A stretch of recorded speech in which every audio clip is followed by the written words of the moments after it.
Bisnupur District Leimaram Waroi Chingda, Masaki Mayum the Changduna Leiba Hongnakraba, IDP Singi House Koriba Fifam, COCOMI Coordinator KH Atobana Luchingba Kangbu Mana Yingsin Kray.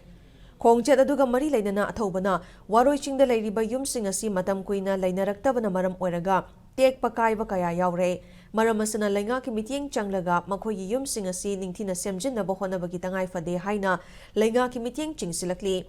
Kulasida Ladiba Mue Singasi, Manak Nakpaching da Kaduna, Tabak Suraga Hinglamba Ngaktani Haiba Wafam, COCOMI Coordinator Asana Tamladuna, Hauzikti, Ching Kaduna Tabak Suba Yadriba, Siki Yenglaga, Lengak na Sentok Lambi, Amamam Sembiba Matautai Hairi. Amarom da Lengak na IDP Singbu Resettlement Tauhan Baga Mari Lenana, Semliba Committee Asada IDP Ama DCSO Singi Mihut Singsu, Yauhan Bamatautai Haiba Wafam Sutamlakli. Kongchat Aduda Waroi Chingi local leader Singsu Sarukyaki.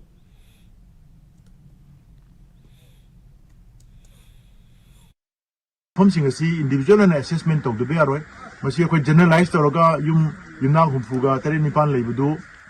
Punamaki na Lupalising Soup, Pirani, and Hiraga, Manatim, Toba, Bugit, the Lake, Yungi, Kungul, Pura, Mangrava, Pura, Pakakrava, Zagami, Yauri, high wishing a do known a Yumamas Hakuda, Sanga the River Charapa, minimum estimate, Amadi what the bear, Madu Hona Nabagi, survey, Tobusi, and Tangai Padena Kaliaduna, Visnupur District. Leriba resettlement ki committee na madui survey do athubada taunana bohona view do mari lenaba report ekoina phangjariba ground ki report singa sida yumpham oiraga so ekoi gi maike degi so ekoi proposal letter ma ekoi submit tawjagani